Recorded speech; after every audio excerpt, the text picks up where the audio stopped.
how are you both doing? Hi, Karen. Hi, Ken. Good to see you. Well, thanks again for taking the time out to speak with me today. I appreciate it. No problem. Thank you. You're welcome. Okay, so I wanted to get started asking you, Jeff, about working on developing the film and how that process really got started and really developing the story and the script of the film. Yeah. I think similar to a lot of films that have been coming out recently and are probably coming out this year as well. It was sort of a pandemic project, one sort of born out of that difficult moment in time. So Charlie and I had kind of had an intention to make a film together for a couple of years, and so there was definitely some reworking and rethinking to figure out how we could make a film during this time. And so it was sort of a couple half ideas that I had and sort of sitting in the open landscapes of Oregon where we made the film and sort of starting to dream this thing up. And so just wrote the script in honestly a few weeks and sent it to Charlie and Jeb, who's in the film as well, and my producing partner Joe and all the other key people. And it was very much, let's just make it in May of, let's see, what would that have been, 2021? Just kind of setting our sights on that and saying that, regardless of, a lot of other factors, we'll just try to meet up there. And it took a lot of just, people were getting work was getting canceled, all this different stuff was happening. And so just trying to find, it was very much like, not to speak for Charlie, but there were those moments too, Charlie, when we were like, I think my schedule is going to be fine. I don't think this job it might get pushed. And so, it was just like things right up to the wire, that we were ultimately super lucky to have just a few weeks together in the desert and made this film. And we're lucky that people are getting to see it now. And Charlie, I also wanted to ask you about what you really liked about your character and the script overall, and what really convinced you to take on the role in the movie. I mean, it really was two things pretty directly, Jeff being the first and then the script being the second, in terms of what made me feel excited about getting to do this project to begin with. And with Nate as a character, I think there's a lot that I was really interested in. Jeff and I spoke, I think one of the first conversations we had about it, he was just expressing his interest in seeing me play a parent for the first time. I had never gotten that opportunity. And that was something that I was really looking forward to get to do.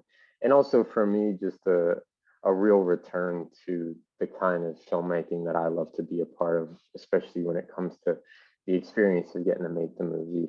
And with the pandemic and the last couple of things I had done were not indie films and pretty far from indie films.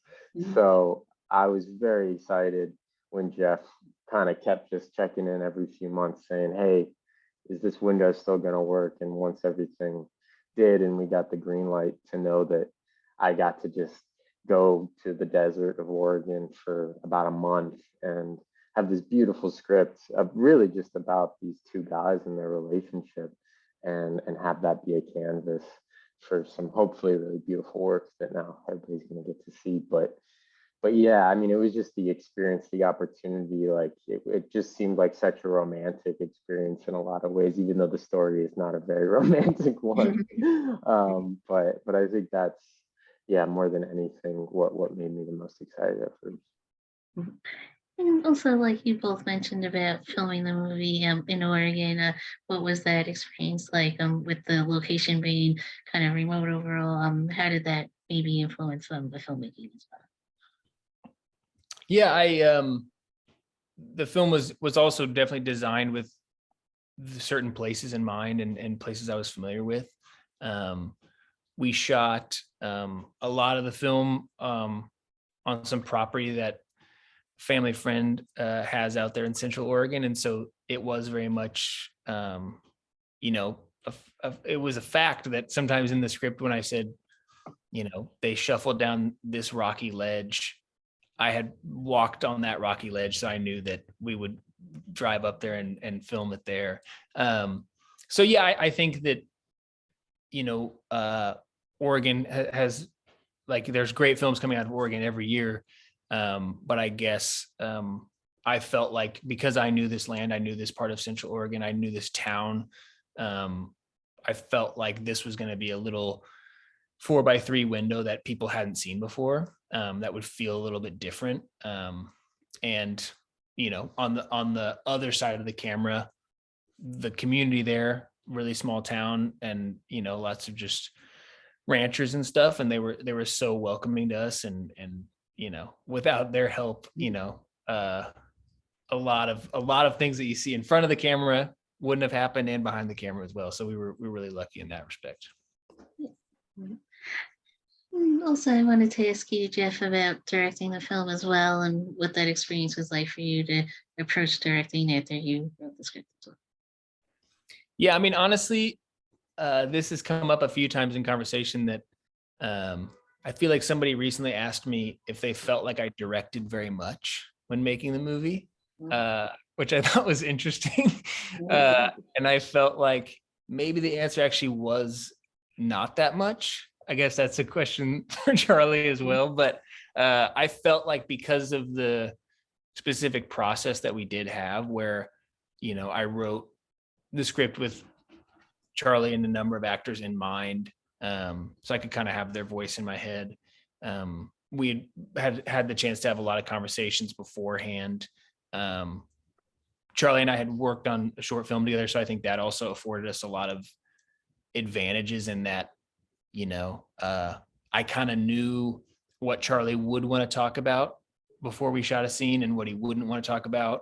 And I think probably that means Charlie knew what questions I would be interested in answering and what I wouldn't be, so I think that I honestly think that in some ways, because the script became this thing that I think me and Charlie and Jeb and everybody involved kind of just really took at face value.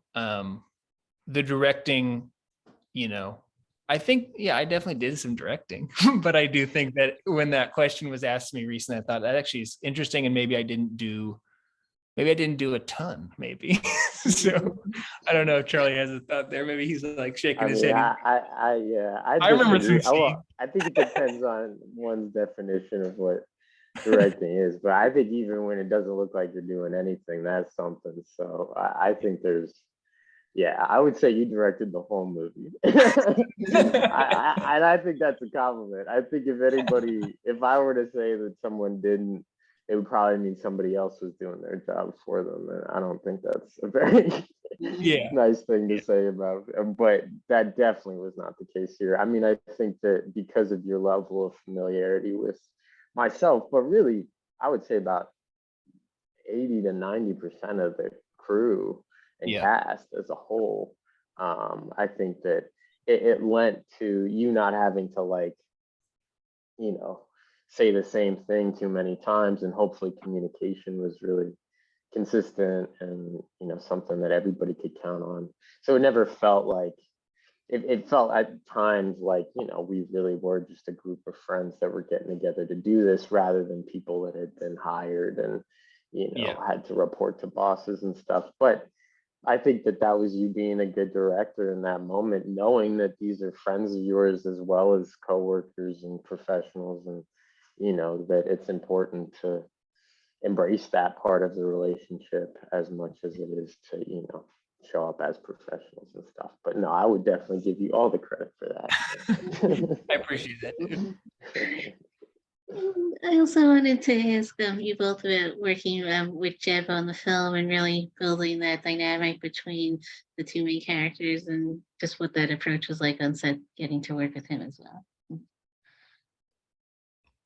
I think that's more of a you question. Yeah, I mean, I can just say that, Jeb and I actually didn't have a tremendous amount of time before I got to Oregon to talk through things. And I think that was a bit just kind of how things happened, a bit intentional because of where the characters are reconnecting when the movie begins and how much time has passed since they've probably had a real conversation. And the really lovely thing was, I think Jeff kind of spoke to this already, but the environment that we were in catered so much to the spirit of the film, I think, and the energy of the film. So Jeb and I just had this routine where every night before, the next day of shooting, after we'd wrap, we'd usually just walk around the property that we were staying on and just read the lines back and forth until we were like sick and tired of saying them, super bored, and until it was just an afterthought, quite honestly. And we did that, I think, every night that we were out there. And so I think that more than anything kind of instilled a certain rhythm that we then hopefully were able to carry into the shoot. Um, but yeah, I mean, I think Jeff was pretty clear from the jump that he didn't want to do anything too heavy-handed from the beginning, and there were certain stylistic choices that were made with clothing and hair and stuff like that that might tie the characters together. But when it came to any like extra homework as actors that we were doing, Jeff really just wanted us to kind of take that on as individuals and then let the dynamic and relationship just happen and unfold naturally once we got there. And we got really lucky because Jeb is such a great guy, and I try my best, and he was so open and responsive, and I really think that he anchors that dynamic in such a way, because that is kind of the dynamic in a lot of ways in the film, but he really did that in real life as much as on screen as well. So I was really grateful to have his energy in the space, for sure. I also wanted to ask Jeff, you specifically about the cinematography overall in the film and shooting the movie in black and white, and like you mentioned earlier about the 4:3 aspect ratio for the film, and what that process was like at deciding to shoot it in that way as well. That process was, at least the black and white part was sort of arrived at in two ways. I think I probably sent the first draft of the script to Charlie and Jeb and Alfonso and my producers, and I think it probably said this is in black and white. So I felt pretty confident about it. But I guess there's two reasons why that ended up happening. One, I really did believe in it from like an artistic standpoint that it should be that way. I think films, when they're in black and white, automatically feel a little bit left of center. There's just something a little bit otherworldly about them. And I don't mean that in a sort of fantasy way. It just that it creates this marginal distance between the world on screen and the world that we live in. So I feel like it leaves just a slight buffer for maybe slightly more magical or absurd things to happen. So I really always felt strongly that it should be in that, it should be in black and white. I knew that we were going to shoot, so I felt pretty confident that it would look beautiful the way it looks. On a practical side, we shot the movie, I think, in probably total shooting days were maybe 18 or 19. And so while a lot of films, some films like Charlie has been on before, you can afford to, shoot one direction for 90 minutes. And then when the light changes too much, you come back and do the rest of it the next day. When it's the same light, you shoot the other direction. But we needed to shoot for 10 hours a day. And so the light changing, that choice to go black and white affords us a little more time to shoot. You kind of see the shifts in light quality quite a bit less. So that, plus a really good colorist, plus good work in post-production, allowed us to sort of have this feeling and quality that it was a single day. And beyond that, again, just knowing Charlie and Jeb, I really wanted to see their faces in black and white, and so even though I think that maybe we're pretty reserved with the close-ups that we give, You know, I think the first time you see Charlie's character in close up is, you know, there's a really lovely shot and you finally get to kind of see this guy up close. So, yeah, it was honestly, it was an artistic choice, but also, you know, had a really practical foundation. And then my last question that I also wanted to just quickly add in is about the experience of bringing the film to Slamdance and having that experience of being able to share the movie with audiences at the festival, and what's that experience been like of being preparing to go to the festival? Yeah, we're really excited. We were really lucky to get to show the film for the first time in the Carno last August, and Slamdance was definitely a festival that, you know, we had hopes around. It's a festival that, you know, has a really great history and has a real focus on showing truly independent films. And this is a truly independent film. As Charlie said, you know, at the end of the day, it was about 12 of us, including Charlie and Jeb, out there making this. And so Slamdance just feels like a really lovely and appropriate spot to be, where, you know, we'll get to meet other filmmakers who they'll have the same story, you know, or a similar story about how they made their movie. So we're super grateful and, yeah, excited to get to share it. It's the first time we're showing it in the States. So yeah, it should be a great time. Yeah. Mhm. Okay, great. Thank you both very much for taking the time out today to speak with me. I appreciate it. Yeah, thank you, Karen. Thanks so much, Gary. Have a Yeah. great rest of your day. Thanks, you too. Mhm.